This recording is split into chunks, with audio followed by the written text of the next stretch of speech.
Султанов 5 жылдан бери пияз егип дыйканчылык менен алектенип келет. Мындан 2 жыл мурун Долбоордун алкагында атайын окуудан өткөн. Үлүш жерине пияздын Passat, Swift жана Korean сортторун эккен. Мээнетинин үзүрү кайтып 1 гектардан 60 тоннадай түшүм алып жатат.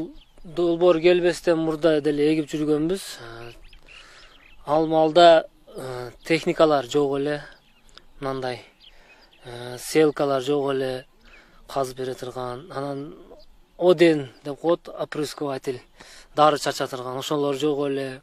Кол менен шпыргыда чачып жүргөн убакыттар болгон. Бул тест центрден келип, булар окутуп, ушунчалык үйрөткөндөн кийин пияздын тоннасы 70-65 гектарынан тонна ала баштадык. Булар келбестен Долбоордон мурда 40 тонна максимум, 20 тоннадан 40 тоннага чейин пияз өндүрүп жүргөнбүз. Долбоордун алкагында дыйкандардын кол мээнетин азайтуу үчүн атайын техникалар да алынып келинген. Алар түшүмдү кол менен жыйноодо бир топ чыгымга учурап келишкен. Эми атайын техниканын жардамында түшүм жыйноо жеңилдеп, чыгаша суммасы азайган.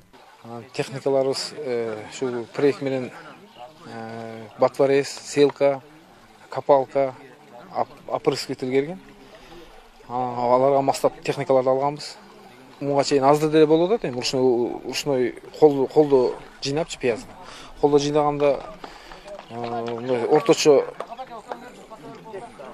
быйылкы жылда айрыкча кымбат болуп, где-то орточо 70-80 миңге кетет. Уборка кылачы, жыйнаганда, пияз жыйнаганда.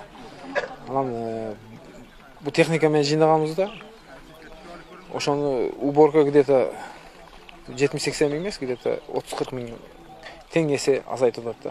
Нокен районунун Арал, Достук жана Бүргөндү айыл өкмөттөрүнүн 200дөн ашуун дыйкандары окууга тартылган. Алардын арасында аялдар дагы бар. Окуудан өткөн дыйкандар жалпы 126 гектар жерге пияз эгишкен. Жаңы сортторду сыноо ийгиликтүү болуп, эмки жылдан кандай болот?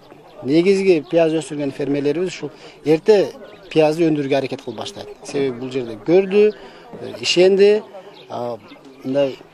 мындай поэтапно деп коебуз, бардыгы бир мезгилде пишпай, мисалы үчүн бир айдын ичинде поэтапно пишканда баягы кардардан үзгүлтүксүзлүккө жолукпайт да бул жер.